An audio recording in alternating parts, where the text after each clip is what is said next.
Y'all ready? Y'all ready? Yeah.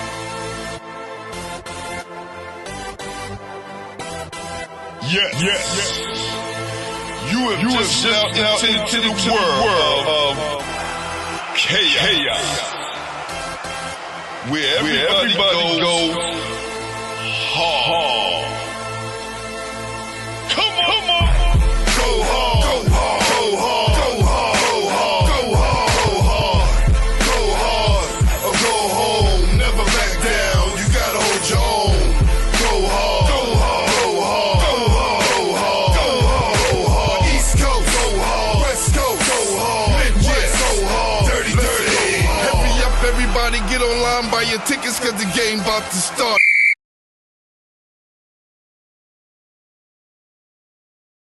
Welcome to Basketball Heads Live. I am your host, Glenn Poole Harding. And just in case if you don't know, we got one of the hottest trainers on Long Island and all of New York. I know y'all know the name, the Mingo brothers. Well, without my guy right here, the older brother, maybe we probably wouldn't have known of those two brothers that's doing their thing. Now, I'm not gonna put so much pressure on them. Right now, we got my guy, Dalique Mingo. What's up, brother? Oh, what's good, man? Thanks for having me. Yeah, I know their names though, cause they would have been alright. They would have figured it out. They would have had to. They coming from the family that y'all come from. You know what I'm saying? I was in there with my guy Mike, photographer extraordinaire, and he was just telling me about your dad. He said, you know, your dad and him were good friends, and he said, yo, you got to come and take some pictures of my boys. He said he didn't know. He had no idea. He knew about Lil Ha, but he didn't know what he was stepping into. He just told me this tonight. I know Mike. Mike's a good dude. Right. So he goes, he said, yo, Poole, man, I go in, and I see these guys. I see Cayenne, and I see the two brothers. And I'm like, man, my guy wasn't lying. You know what I'm saying? And, you know, it goes on from there. I know for me, my relationship started with Caden last year. I had him on the show. Okay, yes, I remember. I remember the live. Yeah, I was going live. Yeah. We do the high school basketball weeklies. My guy Ryan Kurt, and I just thought, man, he was polished, he was humble, and he knew he had game, right? So I love the combination of those three things when you're a young guy coming up. But let's talk about you, man. Who introduced you to the game? Who introduced me to the game? He actually from Queens, a guy named Lee. I don't know if you know him. He got a son named Leandre. I mean, I was a football player. My pops played football, so I wanted to be a football player. Where we grew up, it really wasn't any basketball players out here. We from Roosevelt. There was no basketball players I mean, you got Julius, Dr. J, but that's a long time ago. Everybody played football, strictly football. Like, my pops went to college for football. He wasn't even a basketball player, but real basketball, I would say, like threw me in the fire, it had to be Cat. Everybody know Cat. It was with the Panthers. It was me, then it was, I think Austin Williams at the time was ranked like 5 in the country. Travis Flagg was top 10 in the country. Marquise Moore, then it was Will Davis. And I was just walking in. It was tough for me at first. It took me a minute to get used to, but I got the hang of it down the line. All the, you know, Cat screaming at you, going from game to game, UDC to Africa Park to Gun Hill, all these different parks in the summer. So it prepares you. It helps us a lot. It helped me a lot grow as a player and a person. Yeah, I want to take a step back real quick because you talked about football. What position did you play? Quarterback. We all did. Listen, I love to kind of get into this because that's what I went to Lincoln to do. Okay. I went to Lincoln to play football. I was a quarterback. I just so happened to make the varsity team as a freshman, and, you know, just took off. That was it from there. You know what I'm saying? But I think when you're coming from that football background, first of all, it prepares you mentally and physically, and especially being a quarterback. You know what I'm saying? It gives you an extra mental edge when you step on the basketball court. Right, because a lot of physicality and things that guys go through just being basketball players, we kind of got a little edge in them coming from a quarterback and football standpoint. Exactly. How did that help you transition when you start playing basketball? Like I said, I used to cry, or not cry going to practice, but I used to, like, because we lived in Long Island and we practiced at forgot the name of the park. Rifles. I forgot the name of this park. Baisley. Not Baisley. No. Baisley. Roy Wilkins. Roy Wilkins. Go home. Yes. So we that's a fact. practiced there all the time. But as a kid, I didn't know, so I used to act like I was asleep on the way there, thinking I didn't have to go in. But football prepared me a lot because it's tough. You got to be tough to play football. That's a fact. And in Roosevelt, before we moved further out east, they let me play offense and defense. So it was all who could hit somebody the hardest, who could do this, who could do that. That's what we really thrived off of. So for me, I think it helped a lot. Nice. So when the transition started happening, right? At what age was that? Around, I want to say I got good. I'm sorry about that. 6th or 7th grade. Let me turn my phone off too. Yeah, let me turn it off. One of the great things about EEP law is in our community partnerships, the relationships that we build with people who really care about our community, with people who hold high value in giving back, with people who are pillars in their community. Being said, EEP Law is a proud sponsor of Basketball Heads Podcast, the #1 basketball podcast in New York City. Okay, 6th or 7th I want to grade. say I got good 6th or 7th grade. That's when we started winning. Like it was no EYBL, it was no 3SSB at the time. So everybody really played, went to nationals, or went to Atlantic City, especially in middle school. So I want to say it was me and probably like 3 kids from Christ the King, and we was just winning the state championship with Cat. We called it the state championship, the AAU regional championship. Right. We was winning that with Cat. If we weren't winning, we was losing to Lightning, but Lightning, was Dingle's team, so they had all the division players, Division 1 players on the team, whatever the case may be. But that's when I noticed I was getting better at it. Then they just started recognizing me as one of the better players in the city at the time. What junior high school and high school did you go to? I went to Trinity Lutheran, so I went to a Catholic school. My pops was in Roosevelt. My pops was assistant principal of Roosevelt. Not happening. Hold on, time out. Your pops is assistant principal? Yeah, I wasn't going there, no. Wow. I don't even think they wanted me to go there. Let me start there. They didn't want me to go there. But wasn't doing it. Anything happened, just go to your father? Nah, it's not happening. But I went there, then I went to Farmingdale. After Farmingdale, I went to Putnam, on the Science Academy. And we were number 2 in the country. Lost to Brewster, but they had 6 not Division 1 players, 6 NBA players on that team. But that was my journey. So I went to Farmingdale for high school, and I went to Putnam. Then I went to Howard, of course, after that. How was the transition to Howard? Like, what was that like for you there? Just, coming from New York and then, What do you mean by that? Basketball-wise, or I'm just talking about all and off the court. So off the court, it was a change. DC, people different. Coming from New York, everybody think, oh, well, this is a big city. You'll get people from South Carolina, Florida. Never seen a city before. I'm saying, like, this is not a city. right. This is Queens. Right. This is not Manhattan. This is not the city. This is Queens. But everybody's like, nah, this is the city, this is the city, this is the city. And I'm just looking like I'm a little confused. Like, I understand, but yeah, nah. The basketball transition, though, coming from Putnam, I think going to Putnam made it easy, I would say, because it wasn't like I went to a Penn State like Caden's going to. It was a lower Division 1 school, and I would say like Putnam pushed us so hard to do what we wanted to do and to get where we were at the time. I would say that transition on the court was easy. It was just, this was basketball. It was fun. Come off the screen, make a read, get a bucket, one or the other. That's it. You just make it seem like seamless and smooth. I wish it was that easy for me as it is now. I just didn't. If I spent as much time in the gym as I do now, my life would be different.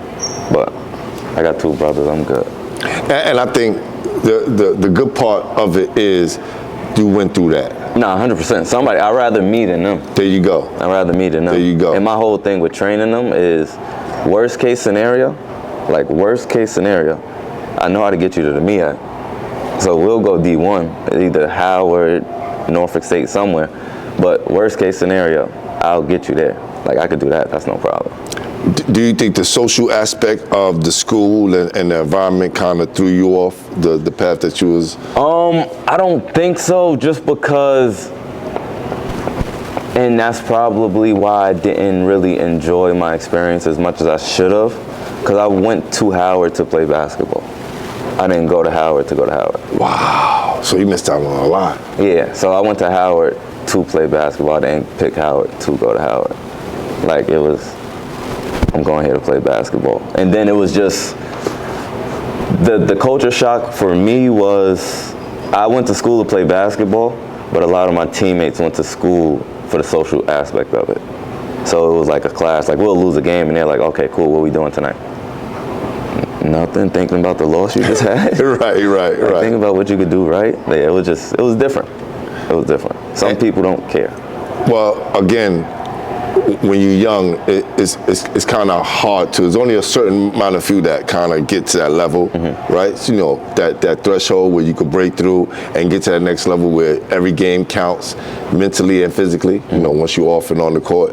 But I guess that helped you later on down the line, right? So now you got these two younger brothers home, watching you. What were you thinking when you making the transition back home? What was I thinking making the transition back home? How could I make as much money as possible? So I was looking for a job. Got caught in a pyramid scheme. First job was like a pyramid scheme. Like, it was, I don't know, I was making a lot of money though, but it was like a pyramid scheme. So that was that. Like, the training part didn't come in. When I came home, I was training my brothers, but that was it. It was like, they're my brothers, so if I don't do it, who's gonna do it? Right. But other than that, the transition coming home, it was just find a job. After I left that job, I found a better job, if you ask my parents. A 9-to-5 with Henry Schein. But I don't know, I wasn't getting fat at the desk, but I was lifting weights still. So I was getting too big, ripping through shirts, and it just wasn't for me. The collar, the tie, it just wasn't for me. Then COVID hit. Yeah, and that kind of woke everybody up. COVID.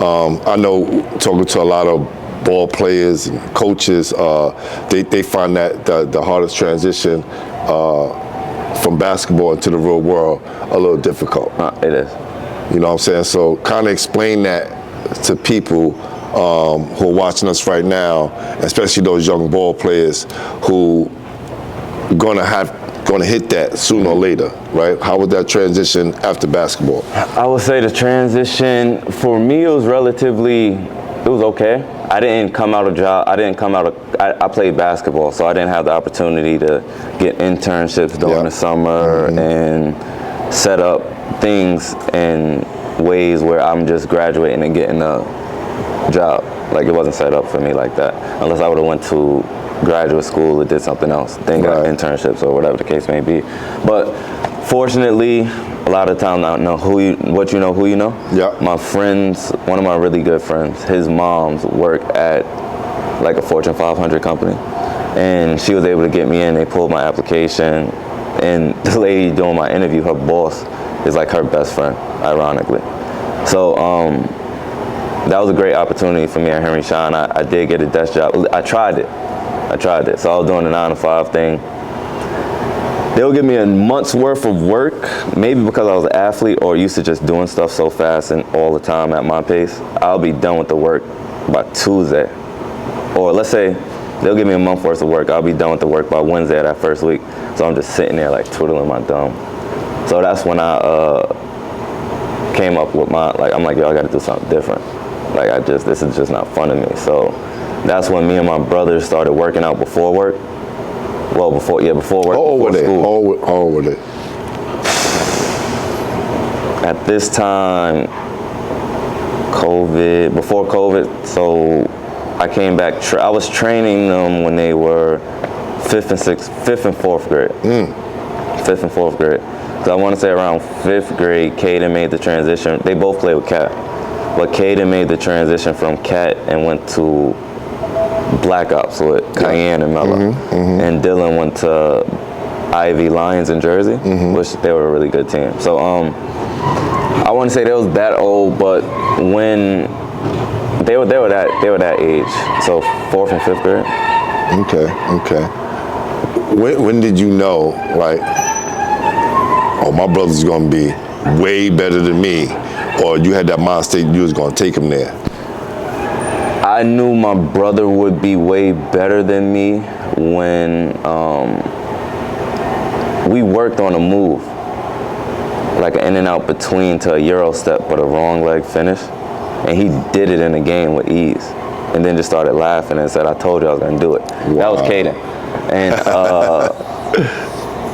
Dylan was just always a different type of player. Like Dylan, if Dylan can score 40 points on you, he's gonna do it. And he's gonna tell you he's doing it every single time. So when it was like coaches calling for them and wanting them to go to their team, that's just a feeling like, oh, so they're really good now. They're one of the better kids in New York. Like, let's do it. I see there's a difference between Caden and Dylan, and I saw that before you even mentioned that, right? One is a little bit more quiet than the other, like, and Dylan kind of let Caden kind of let the game come to him and still attacking. Dylan's the I got a question for you. Yes. You got any siblings? Yes. Who's the youngest? In my immediate family, I'm the youngest. Who's gonna test your mother the most out of you and your siblings? Well, I know I didn't because I saw what happened to the older ones. All right, cool. That's different. Well, Right. Dylan, he'll test anybody. he'll test anybody. But Got you. that comes to say, like Dylan. Well, he's the youngest. He's so the he youngest. probably he's the youngest. Like, and there's a big age gap between me and Caden. Yes. 12 years. Yeah. Then Caden and Dylan are right back to back. So Caden really never had a chance to be, oh, I'm the baby, I'm the baby. Yes. Because right after him, it was Dylan. Right. So then after that, everybody was Dylan. Like, he's the baby. So he tested everybody. But that was, I mean, it worked in his favor on the football field, basketball court. Starting off, Dylan was probably the worst one out of all three of us. He had to be the worst one. Cat said he'll be the best. I didn't know what Cat was talking about, but I didn't think he was going to be better than me. Well, not saying that personally. I wanted him to be better than me, but you know, just the rivalry you got with your brother. Like, you really, if you're better than me, you're going to have to show me. But that's when they're two different kids. Caden is more so, Caden is a chill kid. He's a funny kid, but you won't know that if you don't talk to him. But Caden's a real funny kid, but he's more laid back. He'll let the game come to him. Yeah. But if you get him upset, there's no letting the game come to him anymore. He's gonna come straight at you. He's gonna attack. So if you get him upset, but you could bump Caden and get him upset. So you just gotta watch how you are with him. But if you get him upset, then it's gonna be, I'm on your head. I'm getting to the paint every time. It's not me running through the plays. I'm gonna make the play, and I'm gonna make the right play every time. Yeah, what I was impressed by with you and watching some of your videos was the fact that the way you were teaching, it was more in-game stuff, right? Because I watched the cone trainers, right? And I had a lot of trainers on the pod, and watching different people's styles, I was like, wow, this young kid gets it. You know what I'm saying? And then, you know, we started following each other. You would send me stuff, and I would sit and watch and be like, oh, okay. You know, me having the mind that I have of ball, it's easy for me to see it. And I've been around a lot of people. So when you see guys who are training, and it's like, why are they doing that? You know what I'm saying? But you being so young, where it's, you know, you got a lot of young guys doing it, but a lot of the good trainers are a little bit older. Nah, yeah, of course. You know what I'm saying? Of course. The people who understand the game. There you go. So when I watch some of your videos, And then I'm seeing, and I'm watching your brothers, and I'm saying to myself, okay, wow, they're actually applying the stuff that they're learning in real time, right? What do you credit that? I'm very big on, I want to do things the right way. So it's regardless of my brothers or anybody that I'm training. So I want to put them in game situations. So when they're actually out in the game, they'll be like, okay, I'm coming off this DHO, the person is sloughing, and Mingo, we're just taking a one dribble pull-up. Now, he's sloughing, I just hit him with a one dribble pull-up, he's probably gonna step up now, let me make the right read, has he go, whatever I gotta do, make the pass, whatever it is. So I try to put them in the right situations, in like game-like situations while we train. I also try to do a lot of live things with defenders. So like one of my trainers will defend them coming off a screen. Now it's live. It's not, cones don't move. That's a fact. Cones don't move. That's a fact. So you're never gonna be on the court That's a fact. with a cone. You'll never be on the court with a cone. You might think somebody's a cone. Right. If you're good enough, you'll think somebody's But a it's cone. crazy because I watch dudes, But cones don't move. but I watch dudes play in real game. Like there's a cone of, like they train in a cone. That's a fact. I call it playing in a box. So playing in a box, what I would say is, okay, you're so used to getting to this one cone, stopping, doing the move, and then going again. When you get to a spot and you decelerate, it's different between deceleration to change pace and attack. Yes. But if you're getting to a spot and you're just doing a move on your defender in a box, where do you think your defender's gonna go? Your defender's not the cone, so your defender's gonna move with you. So a lot of the time after that, in my mind, when that first initial move doesn't work, they go to 5 other moves in the same spot trying to get the defender off of them, but like I said, it's not a cone. Instead of getting your 2 moves here, if he reacts this way, you have a counter. If he reacts another way, you have a counter. So, and then after that counter, if you need another counter, you have 1 more. And after that, you got to give the ball up. You don't need that many moves. On the Florida team, besides Clayton, who took me that many dribbles? That's a fact. Like, luckily, my brother's a point guard, so they have the ball in their hands. But not just them. Like, you got to think there's bigs I train, there's wings I train, there's bench players I train. Try and get them on the court. But it's just, I don't really believe in the cone training. I don't. Speaking of the Florida situation, right? I put up a post the other day about them not having many ranked players. Okay. How important is being ranked? And be honest with the kids. I don't a lot of think- kids out there chasing that ranking. I don't think being ranked is that important. Florida didn't have any ranked kids, but Florida had older kids. So there's a difference. If you're a ranked kid, let's use Boogie, because he's the ranked kid that's going to the NBA from New York. Yeah. He's a PSA kid. We love him. We're with PSA. So let's use Boogie, right?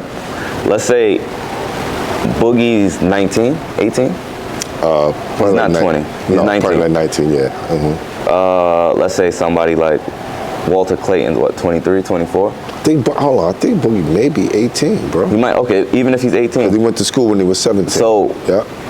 You have like Arkansas, for example. So that's why I credit Coach Cal so much, because he brings these freshmen in and he's still winning with them. So he went to the Sweet 16. But then you have other schools like, let's say, Auburn, Florida. The average age on those teams is 23, 24. When I was in school, if you're 24, you got to get out of school. That's a fact. So it's different now. Yeah. Like, I know I went to Howard. They had a kid last year who I played against when I was a junior and broke my foot. He was 26 years old last year at Howard. Wow. He was playing against 18-year-olds. Wow. So that's what I think the difference is. I don't think being ranked is that important. I believe if you're good enough, they'll find you, especially with the transfer portal. Let's say you go to Iona, for example. Look at Walter Clayton. Yeah. Now he's out of Florida. He's a national champion. No, So that's real. if you go to if you handle your business at all levels, you'll be fine. That's what I think.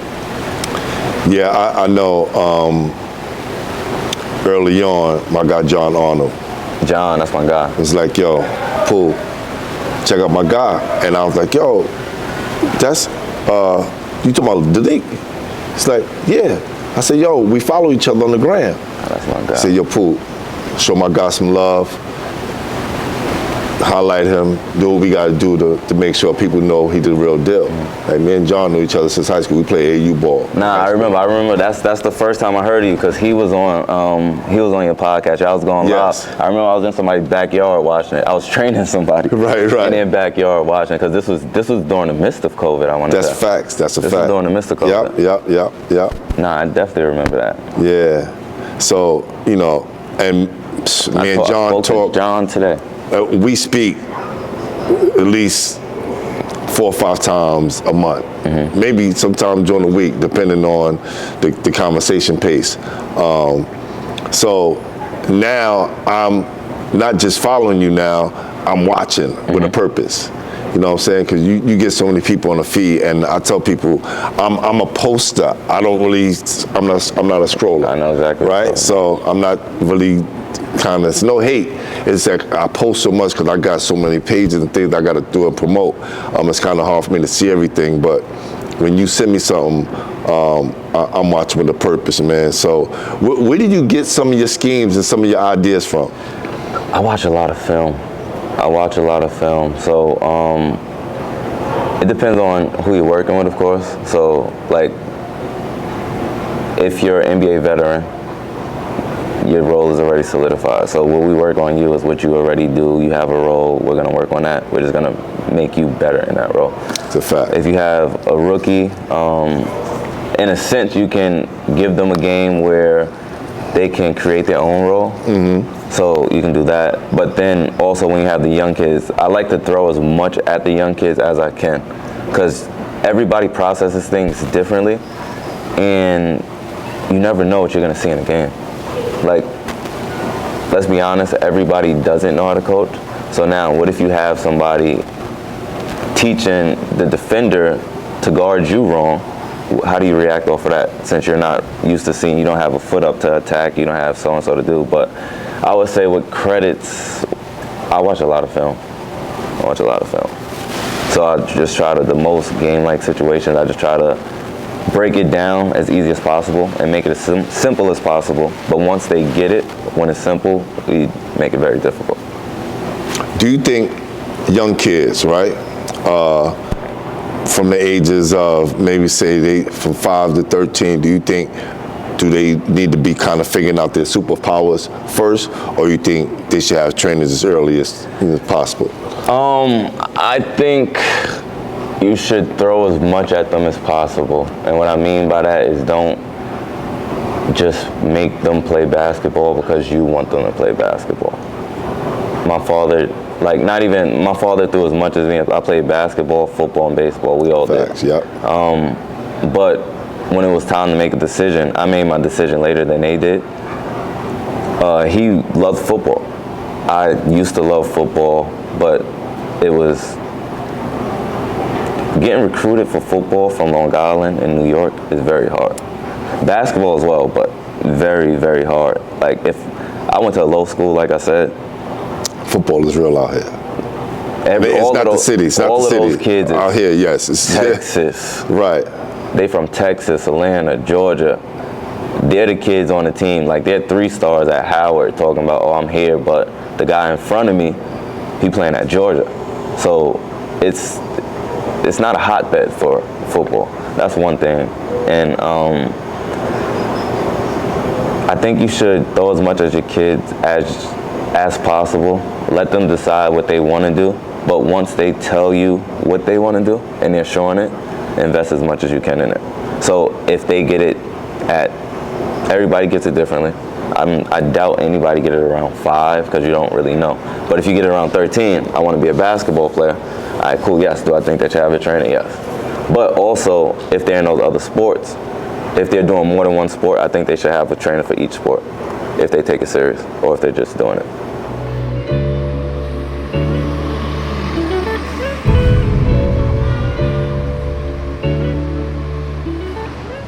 What's up, world? It's your boy, Glenn Pooh Harding, Basketball Heads, the Sneakerhead Edition. And you know where we going, to the legendary Tom, Dick, and Harry's. Everybody in Brooklyn and Harlem, y'all already know what it is. especially my Brooklyn people. Everybody done been to the store. So, let's check them out. Tom, Dick, and Harry's. What up, Bo? Ah, my brother. See? Love it when the plan come together, man. Who knew we would meet up just like this, man? Tom D's, man. 709 Broadway. That's where it's at. This is where Jay-Z, you know, you got them Pumas, we got to get rid of those for you right now. Get you some Nike, get you some tech rights, you know what I mean? So, all right. This is where, you know, when Jay-Z was like all the hush puppies, size 9, like, nah, we don't do those. This is it right here, streets is watching. This is, Oh, yeah, this for is sure. where it's at. For sure. Shopping here for like about almost like 15 to almost 20 years. Wow. I've been coming here for a minute, so maybe designer. With the state of basketball, right, we have the transfer portal, we got transfers, we have prep schools, we got overseas players, and then high school. With all that's going on, how important is AAU? I would say And keep it real, bro. Like, it depends where you are. Okay. It depends where you are. If you're a top 100 kid, AAU is very important to you. I believe you need to play on the right circuit that allows you to showcase your abilities. So if you're going to play on an EYBL team, does it make sense to be number 11 on the bench? Or does it make sense to go to an Under Armour team and be top 3? So I think you need to put yourself in situations where you're going to be seen. I think AAU is important. I think it's important. No, that's God. I just know where a lot that's going on with that whole process, right? Is making a lot of what high school do kind of obsolete, right? Yeah. Slowly but surely, right? And I tell kids, if you got to make sure you're putting yourself in the best opportunity for you. You can't follow what everybody else doing, because what works for the one kid ain't gonna work for you. Exactly. You know, and also how important is your high school, right? Playing for your high school team. Playing for your high school is very important.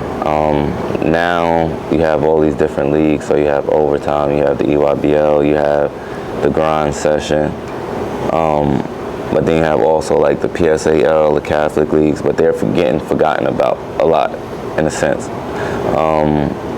It all depends on where you are. So I would say public school in Long Island is not as strong as the city. I think we all can agree with that. Yeah. So if you're in Long Island, what do? Do you leave, go to prep school like I did, or do you try to get into one of these powerhouse schools like Luha, which is in the EYBL? Those are the two choices you have unless you decide to commute to the city every day. And Luha only got but so many spots anyway. How many of them from New York? I think this is the most. We had 4 kids from New York. 5, Peyton, Dylan, Cayenne, Nigel, Caden. That's the most I think we ever had since Caden has been there. And that brings me to my next point, right? Because people will say, you know, why don't you cover them, right? Because it's not the balance, right? Even though this year they did have, I noticed the same thing, the most Long Island kids or New York kids on that team, which is dope. And I think they do a great job. And I also support them and root for them because they're still in New York. Nah, of course. Right? So we go in there, you know, made hoops, or wherever we get to see them play, they playing against somebody else, so we always rooting for Luha. But I just think because they're at an advantage where they can recruit kids from outside the country and other places, it puts them at a different hemisphere. And that's why I think they stop with the federation. Okay. You know, they stop. Yeah, I know. It's money. I don't agree with it. It's money. I don't agree with it. Listen, it's money and Luha. First of all, Luha wasn't the number one. It was money first. I'm gonna give you the real. I mean, where's that not? Everything's about money. Right. And then they were saying, you know, Luha's gonna win this every year. Right? So, and then I think they stopped that. Just for your point, I would say you're trying to help the community and the youth. So you want to get kids as much as exposure as they can get. Yeah. Luha's like a machine. So Luha's like let's say like a PSA. So it's almost on, not, I don't want to say it's on autopilot, but you know what you're getting coming in and That's getting a out fact. every year. Yep. So Luha's gonna put them on that main stage no matter what, where you're gonna have national televised games, you're gonna have scouts in there, there's gonna be NBA scouts. That's just what it is, and that's just the reality of basketball now and being in that conference. So I'm not mad at you for not covering them at all. Nah, look, I think Kaden was our first guest from our high school show. I think so. He was our first guest, and it was strategically done that way. You get what I'm saying? And hopefully we get Dylan on next, right? So that was strategically done, so we don't go the season without. You get what I'm saying? And a lot of times, it's not just me trying to poach or whoever is considered the star. You know what I'm saying? So, it was done, I think it was done the right way. And then once we came out, to watch them against Eagle Academy, we came out to that game last year. Okay. Right? Brooklyn. Right? And that was my first time. Played well. The point guard from Eagle played well. Facts. Salute to Amir Dockery. But not even saying that, not even the kids of the game, right? Now I get to see them in person. I get to see his body language, how he is, the whole 9 yards. And I'm watching more than what most, right? A lot of guys just watch it. I know what I'm getting. I'm watching the other things. And very impressive, man, every time, man. So you guys did a good job, man. Just a salute to your family. Thank you. You know, and what y'all represent, because I think we have to promote more of this, like this family, right? It's family. You know, of course, I went to Lincoln, so you got the Marbury family, right? And you see they pack and their brothers, right? In Staten Island, you got the Martin family, right? And so many others, you know, the Irvin families. You got the so Harrises, the Green. There you go. So we definitely like to promote that, man, and what you're doing. I think is very important, spreading your talent from the kids, because I see you in there with the babies. Yeah, I do. Oh my God. You know what I'm saying? Yes, right. That takes patience. Right. It's very hard to go from I remember one time I had an NBA player, then I had a baby. That was probably the hardest transition. It is very tiresome sometimes.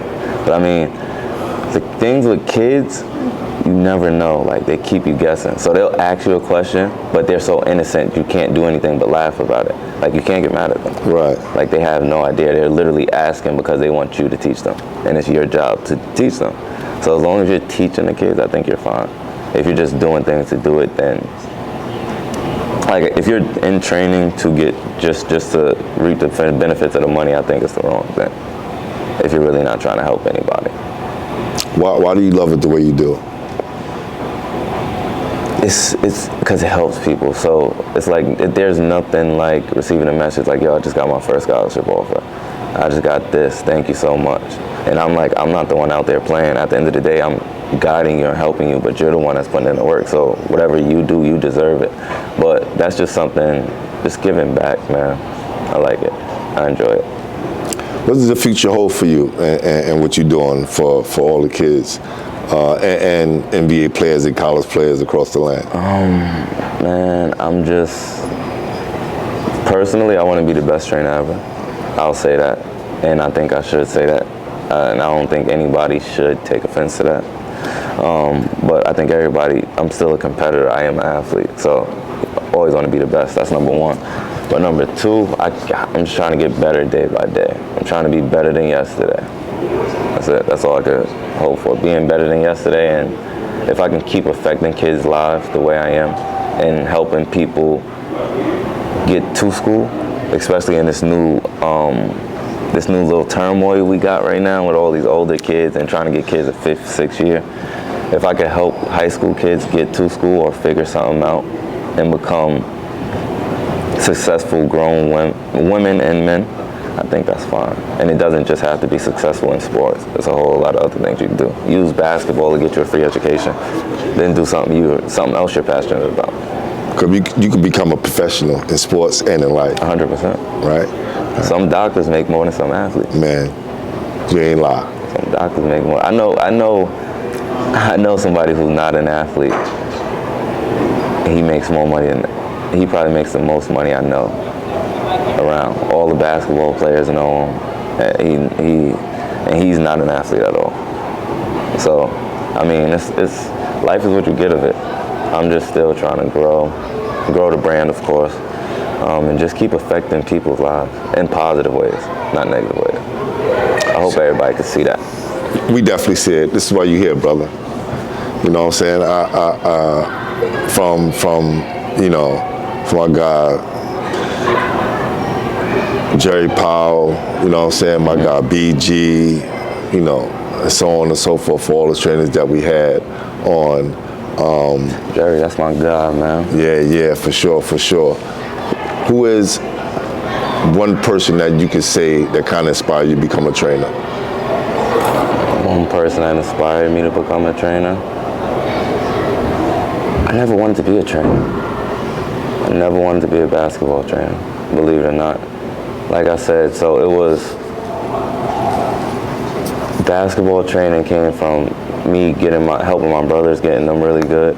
Then their friends wanted to, who are they training with? I never really wanted to be a basketball trainer. So that's a tough question to ask. I never, ever in my life thought I would be a basketball trainer. Never in my life did I think I'll be waking up at 4 o'clock in the morning every day, no matter what, to go to a basketball court. I never thought that. I thought once it was over, it was over. So I can't answer that question. Okay. Tell people the name of your company and how they can reach you if they need your extraordinary training ability. Rare Breed Training. You can reach us on Instagram, Rare Breed Training _. If you need to call or text, the number is 516-473-9436. RareBreedTrainingHQ.com. But yeah, that's us, Rare Breed Training. And y'all see the merch, man. Y'all see the merch, man. Come on, man. The hat. Take over. Got you know what I'm everything. saying? The socks. Hold on. Don't floss on them. Don't floss on them. Anything you need, the socks. Let me use this on the socks. Anything you need. Nice. I got to get you some stuff next time I see you. Hey, man, ain't that extra large? You know what I'm saying? My guy large, you know what I'm saying? We all roll. And actually, my guy sent me right now. Ryan Curry sent me crazy. But before we got out here, I want to have some fun real quick. We're going to get into our top five. Top five. You with that? I'm with it. Let's do it. I bet. Top five. Top five guys you played with. Played with? Yes. I have to say James Daniel. He led the country in scoring in 2014. No, one of those years when I was in college. R.J. Cole from Jersey. I don't know if you know R.J. He went to UConn. With or against?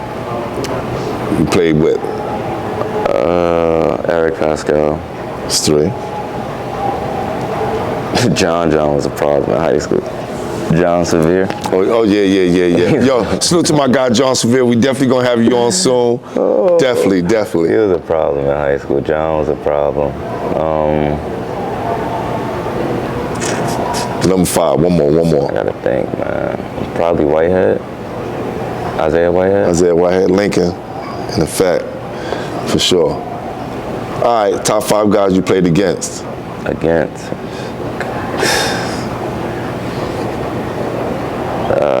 We played Donovan Mitchell. New York, don't forget, listen. He was the third option. Listen, but tell people, because people don't realize he's from New York. They don't get it. He's from upstate. There you go. Him and Eric Pascal was like best friends. That's a fact. Him and Eric Pascal best friends. So I'll say Donovan Mitchell, Kyrie.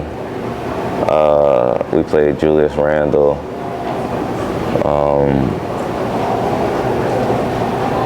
We played a BABC team. Oh my God.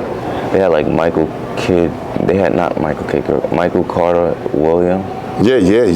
But they had Nerlens Noel. I would have to say that team. They had like 1 through 8. They went to the NBA. The kid that went to Kansas, the light-skinned kid, I forget his name. So you named 4. One more.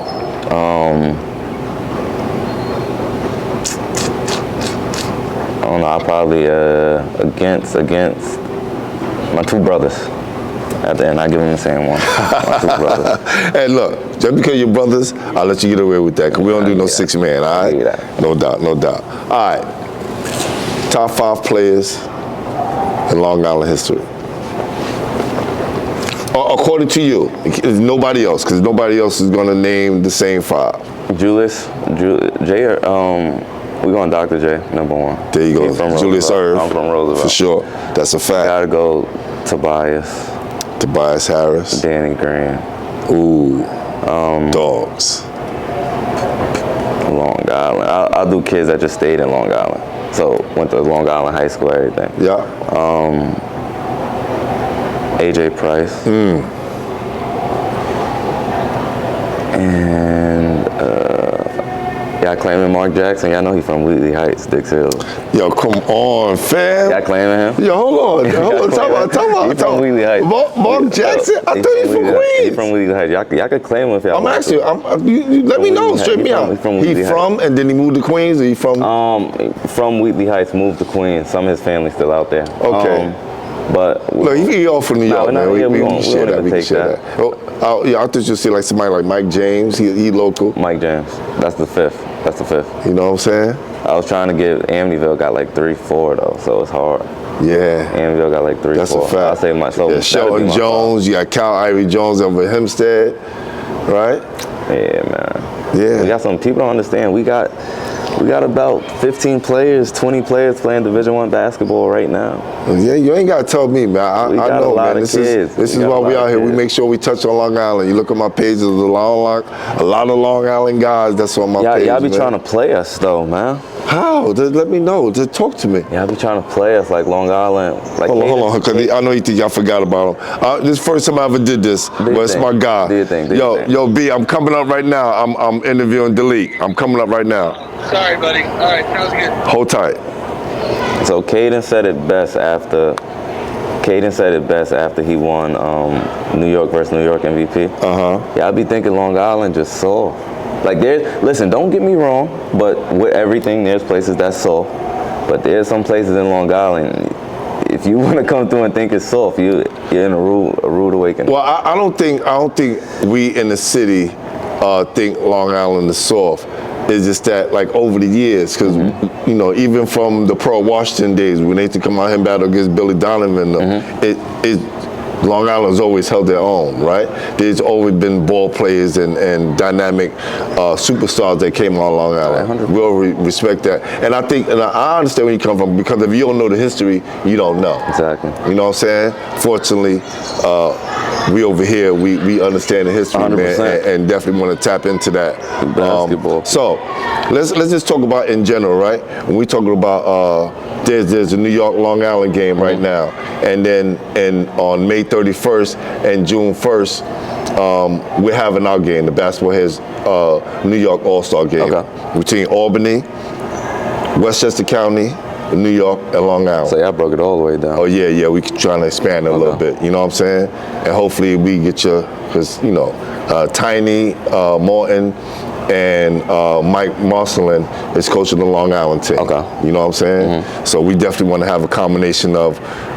We want to have the best players to see who's going to battle for New York supremacy, 100%. right? Tiny got a lot of bigs over there too, and he got that kid Anderson. I like. Oh yeah, he's playing too. Yeah, so I like him. We gonna have a lot of different hitters, and then you know Albany's bringing their players, Westchester County, and anyway.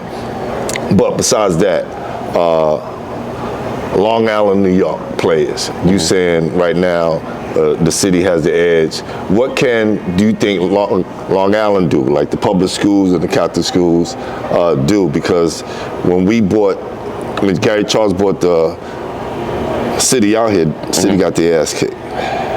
So I think only like one team won, and it wasn't the best of the best, but still, you know what I'm saying? I mean, what can Long Island do? I think it's hard because Long Island is a different place. You have there's more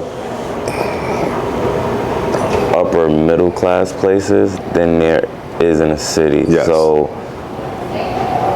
like in anything else, the politics in these areas, it's more so, okay, I pay taxes here, so my child deserves to play 20 minutes if he's good or not. So a lot of times I think Long Island, I think we should make a conference with the best schools in it and let them battle it out every year. The schools that's going to take it serious the schools who are okay with, the parents who are okay with, okay, my child didn't play 5 minutes today, only played 5 minutes today.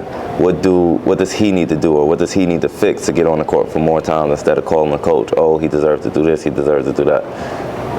At the end of the day, the coaches in those schools, like let's say Darius, prime example, he's gonna put whoever is gonna help him win the game on the court.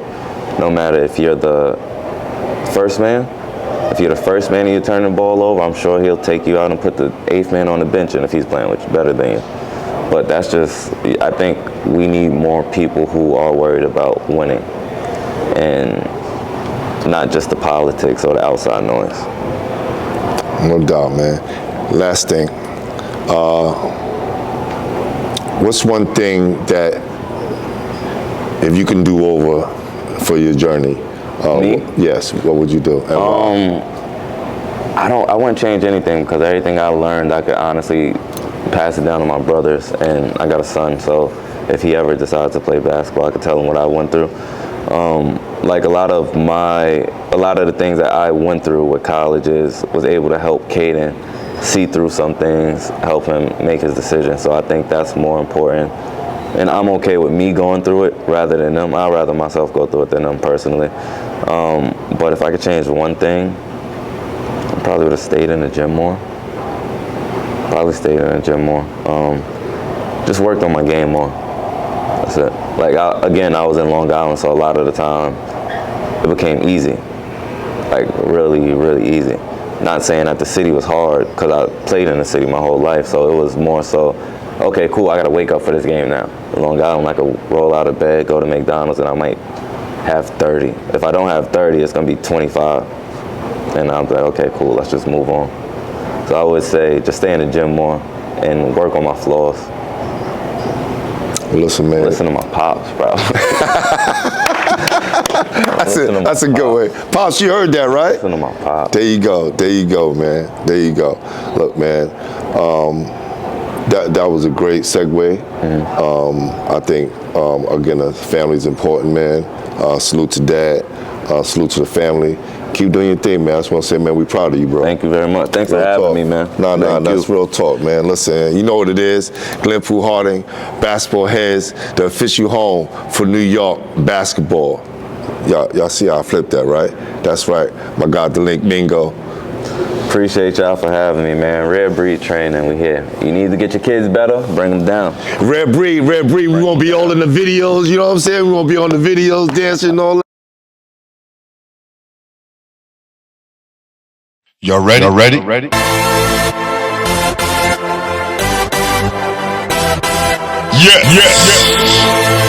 You have just stepped out into the world